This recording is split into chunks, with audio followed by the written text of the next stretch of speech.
রোদের ফাঁক গলে জানালার গ্রিলে ছায়ায় এসে পড়ছে টেবিলের উপর। ঠিক সেই সময়ই চায়ের কাপটা ধীরে ধীরে গরম হতে থাকে।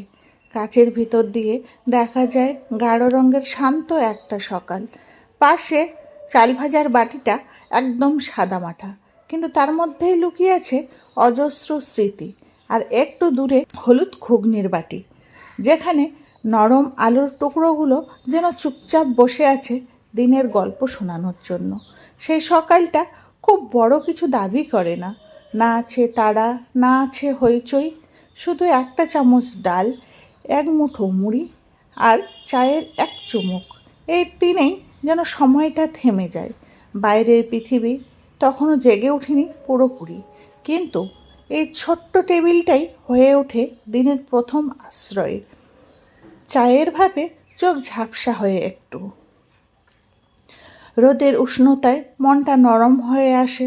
মনে হয় সুখ বোধ হয় এমনই, খুব সাধারণ, খুব কাছে, অথচ খেয়াল না করলে চোখ এড়িয়ে যায়। এই সকালে, এই খাবার, এই নীরবতায় সব কিছু মিলিয়ে একটা ছোট্ট গল্প তৈরি হয়, সেটা সারাদিন মনে থেকে যায়। শুভ সকাল।